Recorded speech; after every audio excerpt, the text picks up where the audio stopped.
all there, but let's say best case scenario, Bob has a GoFundMe account, or his wife is so charged up, she's going to start that GoFundMe. We're going to put that on social media. Everybody loves my husband, Bob. They will contribute. Perfect. If we get enough crowdfunding in order to help Bob and his family through those financial expenses over the next 32.4 months, that best case scenario reflects this graph. Why? Do you think clients, family, or friends are going to help Bob fund his 401k while he's out on disability? No, so the contributions stop. And we take out that 2 to 3 years of contributions, mind you, plus the time it takes to pay those individuals back, if that's the case. What looks like the best case scenario has a $2 to $10 million difference on his ultimate plan. And so this is a gap in exposure that, again, best case scenario. Let's say if it gets worse. Let's say if the GoFundMe campaign is like 95% of them that don't go anywhere. What happens when Bob or his family has to start pulling from those assets? By the way, we all know in this room, are assets designed to be liquidated? If you have liquid assets, generally you're giving up your return on investment percentage. So we're pulling from things that vastly affect us 20 to 30 years from now. And so in the case where Bob and his family are having to pull from their assets, what might seem like a little bit of money is a lot of money. Thank you. I love your hat, by the way. I almost wore the same one, but it's hard. You know, this, you've got to take care of this. Thank you. Thank you. So, you all get the picture here.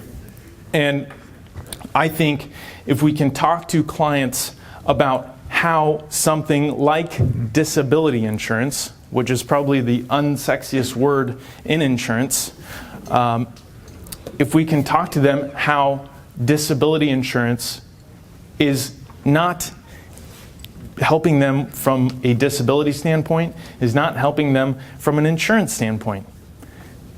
We're implementing a guarantee. You see, if we have this conversation around, Bob, you know, as part of our work together and our work of creating this plan together, or if you're just an insurance agent, knowing about the plan they likely have, part of this is hoping that we can make this plan come together, right? And Bob, as you know, as much as I care about our asset diversification, our accumulation goals, tax diversification strategies, the one thing that I really like helping my clients understand are the gaps and exposures that we cannot control over the course of your career, and looking at those and implementing as many guarantees as possible. You see, on a graph like this, if we play out that job A, job B scenario, this should be the case. Bob, if I could take away the gap or exposure that we might miss our plan goals if something deteriorates with your health, would you instead prefer to purchase a guarantee that no matter what happens to your health over the next 30 years, that you will end up at that green line? Does that sit a little bit better with our client Bob? So instead of job A and job B, why don't we talk about plan A and plan B? Because today's consumer has so many tools at their disposal for fixing that short-term need, right? When we looked at job A, job B, we're saying, okay, there's about a difference of $90,000 a year from disability income, and is that worth $5,000 every year to make sure that's taken care of? No. We don't need to have that conversation with clients. We need to have conversations about You're exposed. It's out of your control. The only thing we can do is implement this as a guarantee. And a guarantee sounds way sexier than disability insurance. I agree. So, identifying gaps and implementing solutions. This is what we want to be doing with our clients. I'm going to quickly transition. We've been talking about Bob, and Bob's an employee. But what about in the case of if someone like Bob owned a business? Is personal income protection the only thing this business owner is worried about? It's absolutely not. No. How many of those employees are counting on that business owner in order for them to put food on their own family's tables, in order for them to have the financial tools to fulfill their own financial plans, right?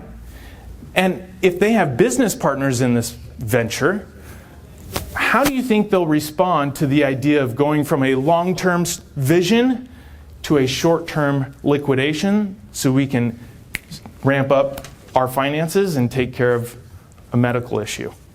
That's not going to sit well. Same thing, actually, question here. I don't know if we have any bankers or commercial bankers. Do banks provide a waiver of premium on their loans?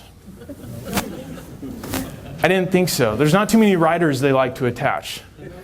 So if I'm a dentist and I just went all in on the building and the shop and everything's good and it's my own hands that produce for me, but that one machine that I have clients sitting on every day or using to take x-rays was a 7-figure purchase. What happens to that if you're right? It gets sold at auction, gets liquidated, generally not for current market value. But the idea is that every single word I just said does not contain two somewhat relevant words in our world currently: disability and insurance. It's all about how do we identify your gaps and exposures and instead implement guarantees. Guarantees that your business will thrive whether you're there or not. That if you can't show up, your house mortgage is being paid and the salary for your employees is being paid. What concerns you most about these gaps and exposures, Bob? How would it benefit you to instead have guarantees? Have a conversation. So jumping back to the employee's perspective, after looking at a business owner, we're almost excited that, oh good, my client really only has one key thing to worry about, and what's that?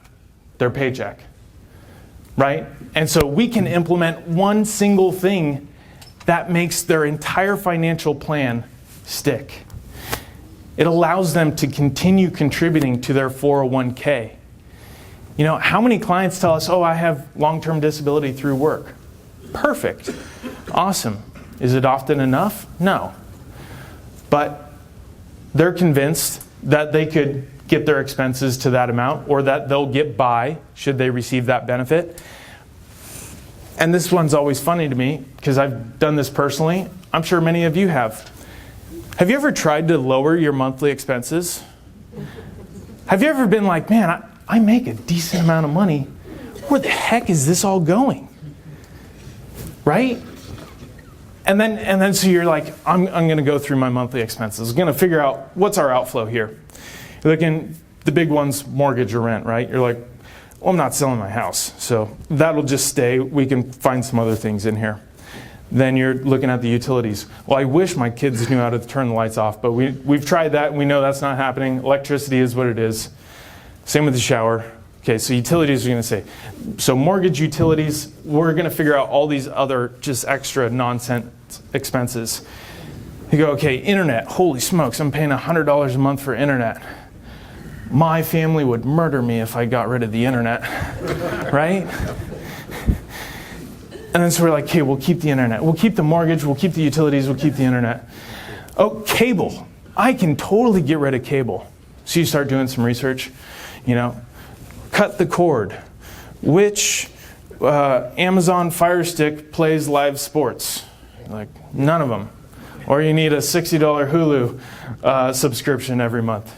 Like, Well, I'll keep the cable too. Okay, what else are we spending, right? And we go through this list and we end up being like, man, I don't know, I'm kind of used to all these little creature comforts. I'm not going to change much of this. Do you all agree? Has anyone been through that process? Sure. And so it's interesting when clients have this conversation with me and they say, yeah, I know there's a $2,000 a month delta there, but frankly, we pay for some silly stuff. We'll bring it down if we're ever forced to, because we're missing out on income. And I say, let's try and do that now. Let's see how we're going to fit your income of $10,000 a month or your expenses of $10,000 a month down to your $7,000 a month target. Let's go through the list. And if they don't want to do it with you, have them do it on their own. And then when they find, this is the best part, if they find that they can reduce their expenses by, say, $500 or $1,000 a month, guess what you just teed yourself up to do?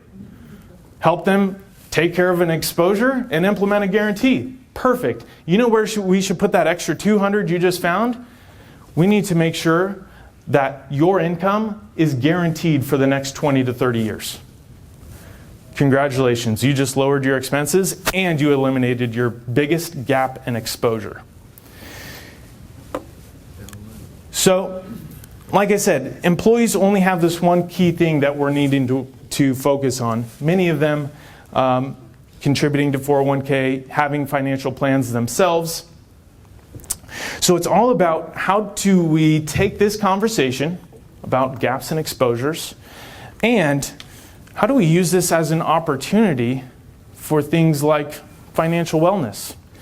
How much do you think it would benefit employees, or frankly, even better, employers, for their employees to hear this message and to be educated? How many employers provide a group long-term disability benefit, right? Most of them?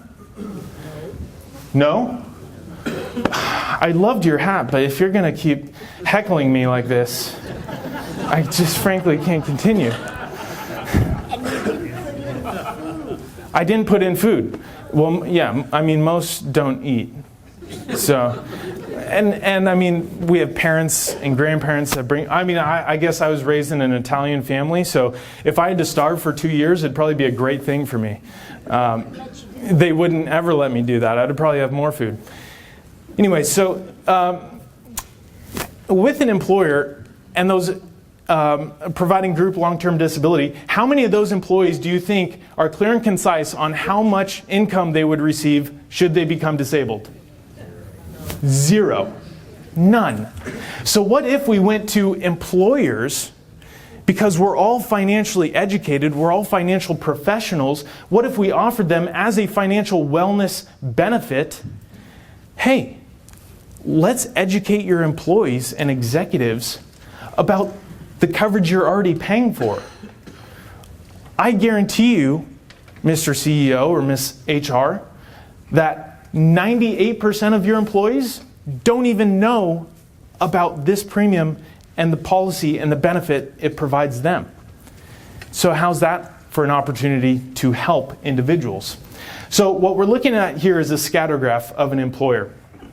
And it's going to have a group long-term disability plan. It's going to have an individual disability plan. Maybe, maybe not. Most actually don't, because everyone's talking about permanent life insurance and not disability insurance. But after today, that is going to change. So how many of you think it'd be valuable to educate a top executive earning $375,000 a year? First off, how many people would like to have this individual as a client? Okay, thought so. And have we just identified a significant gap in exposure likely occurring for this 48-year-old who's likely tried to do some planning or maybe working with a planner? And how many financial advisors or planners are talking about proactively disability insurance? Not that many. Exactly. So to make this even better, I don't want to give you one 48-year-old $375,000 earning client. What if that person just happened to be not the only employee in that employer? What if there was a whole team of people that he interacts with daily, that he spends a majority of his life around, that were in a similar age and income demographic? How would that benefit you as an advisor to now have warm referrals around you? In a case like this is why I'm talking about employers. One of the most unique things is how we literally have a tool in front of us that allows us to be the Amazon of insurance to our clients, and not that many people are talking about it. What I'm talking about is if we can paint the right picture for a client or prospect like Bob and say, Bob, we can solve this problem now that we've had the plan A versus plan B discussion. We can solve this problem individually. It's going to be individual premium, full underwriting, financial and medical. Bob, would it make sense to reduce the premium for a guarantee like this and get rid of that nurse coming to your house or coming to your office, poking you with a needle, and then submitting your tax returns as well? Would you like to get rid of that whole process and bring the cost down? What's he likely going to say? Perfect. So, if I say that, and I know that I can do that from a multiple life perspective, thankfully disability insurance carriers love more lives, and I know he likely works for a somewhat decent sized company, if I put 2 and 2 together, I'd say that we can utilize something like guaranteed issue disability insurance. Now, it's funny because as I got started, like I told you, when I was trained in this industry, this is what the insurance carrier gives you to take to market. You say, you call up your underwriter, hey, I'm presenting to an individual, he's an attorney, he has 6 partners, I know you do that guarantee issue stuff, can you send me a sales piece that'll help me have the conversation or help generate interest? What do they send you? They send you this. Okay, and we're all guilty. My company still does it, so I have to be like the translator, like I'm Google Translator, right? I should make an app like that, Google Translator for disability insurance.